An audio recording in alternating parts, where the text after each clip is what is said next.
Olá, caros alunos, tudo bem? Me chamo o professor Rafael Isaacson e serei responsável pela disciplina Biologia nesse Preparar. Hoje eu vou falar com vocês o seguinte tema da nossa aula, que é Ecologia.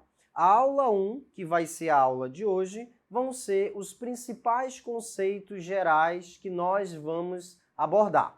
Vem comigo!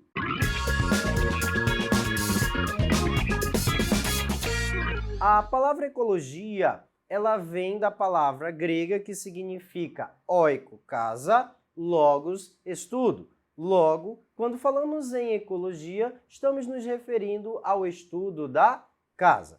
Temos vários conceitos que podem definir o que a ecologia de fato vem a estudar. Mas vamos abordar na aula de hoje apenas um dos principais conceitos que é o proposto pelo zoólogo chamado de Ernest Haeckel.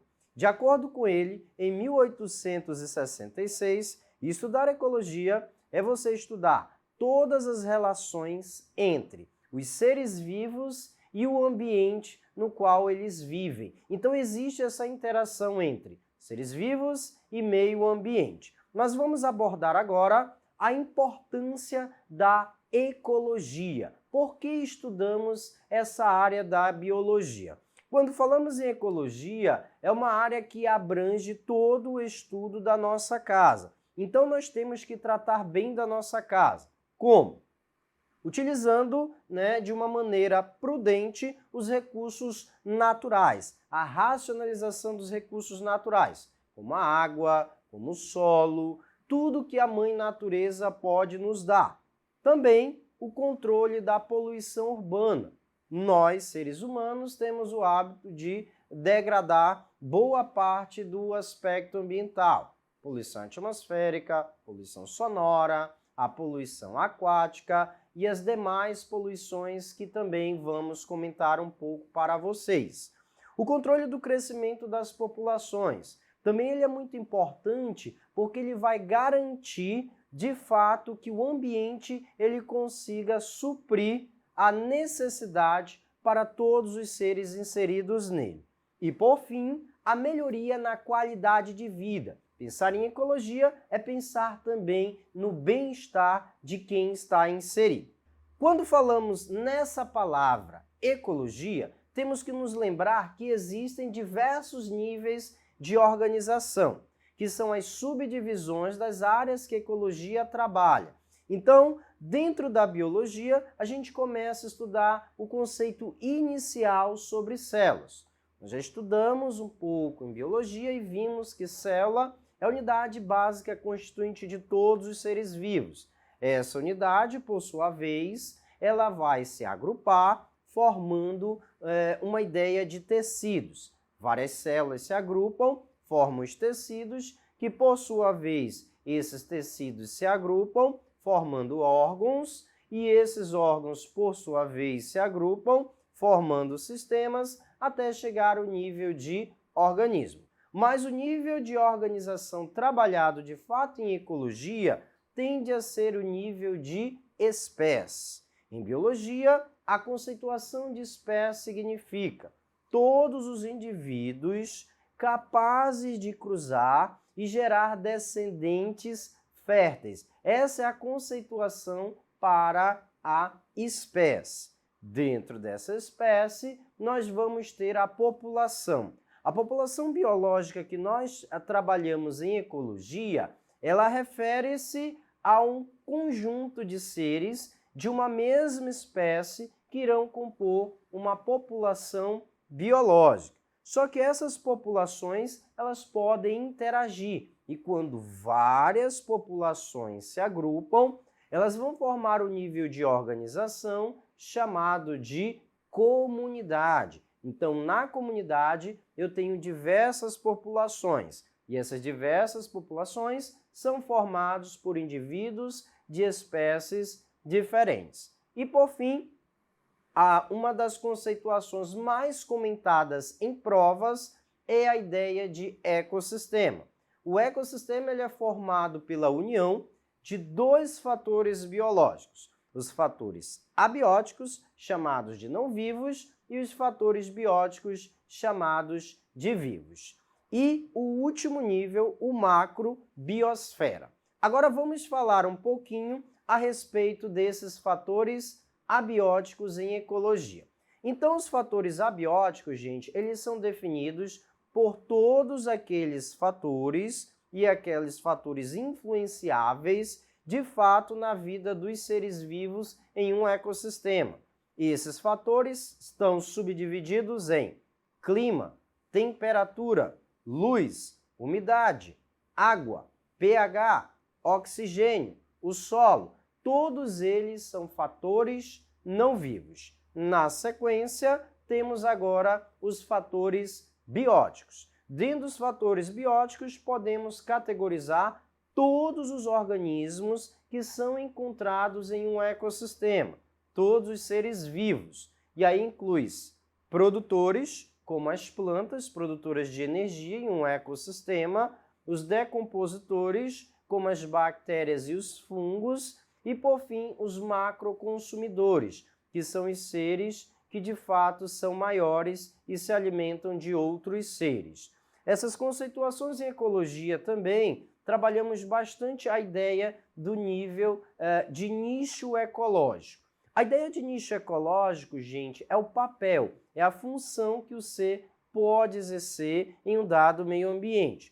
Por exemplo, a onça-pintada, né? A onça-pintada, ela é categorizada no ecossistema amazônico como sendo um animal predador. Então, esse vem a ser o nicho ecológico. E o seu hábitat é o lugar onde ela está inserida, que no caso é o ecossistema amazônico. Dando prosseguimento, vamos ao último nível de organização, que é chamado de biosfera. Didaticamente, a biosfera ela está dividida em 3 níveis. O primeiro nível é chamado de atmosfera. A atmosfera ela é formada pela porção gasosa, os gases, oxigênio, gás carbônico, óxido de nitrogênio, dióxido de enxofre e por aí adiante.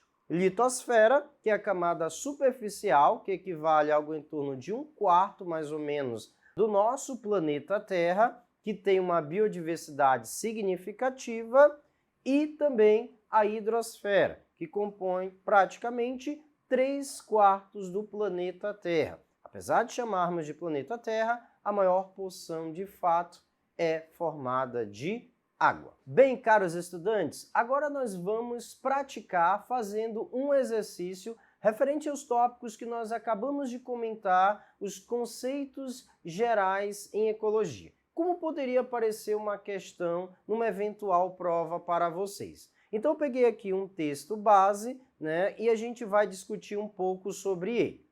Vamos ler aqui esse texto juntos com o seguinte: com base no fragmento do texto a seguir, responda.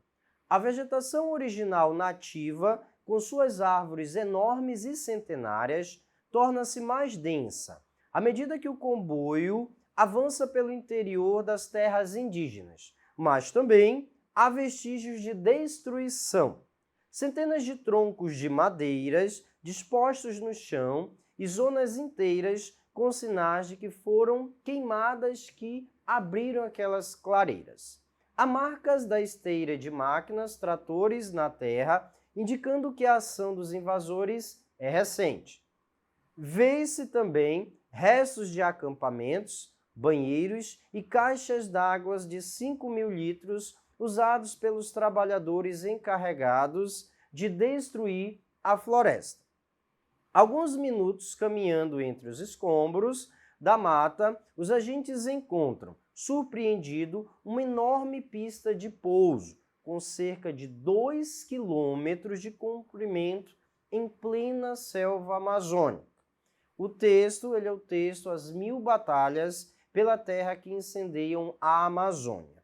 Então essa questão, ela pede o seguinte, ela é uma questão do G1 2020, a floresta amazônica, predominantemente uma floresta tropical pluvial, a maior do mundo, concentra enorme biodiversidade, Por isso, seus recursos naturais são muito cobiçados, acarretando em agressões a este bioma e aos seus povos originários. A exuberância da forma de vida encontrada nesse bioma só não pode ser explicado pelo. Então vamos entender. Ele quer saber o que não se enquadra dentro desse contexto do texto falando de devastação da floresta amazônica. E ele fala na palavra bioma. Gente, bioma também é uma outra palavrinha que conceitua a cobertura vegetal de uma dada localidade, que no caso é a floresta amazônica. Vamos ver a letra A. Alto índice pluviométrico.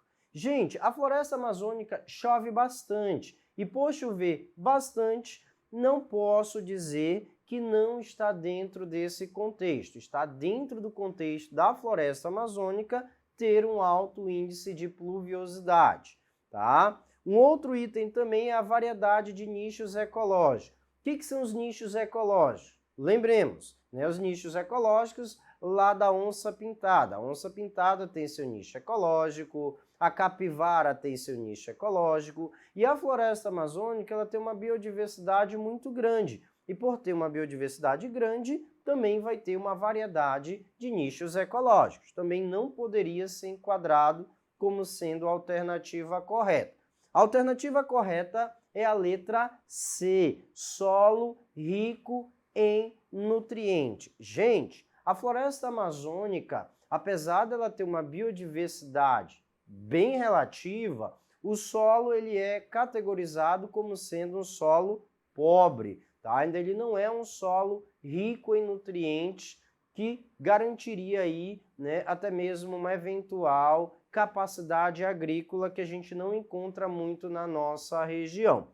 Rápida ciclagem da matéria, temos também por conta da proliferação de bactérias e fungos. Então essa foi uma questão para nós analisarmos referindo-se à ecologia. Caros estudantes, gostaria de finalizar essa aula de hoje de ecologia falando sobre os principais conceitos gerais. Qualquer dúvida, procurem os monitores e também vocês poderão tirar mais dúvidas a respeito do assunto. Por hoje é só, valeu, até mais!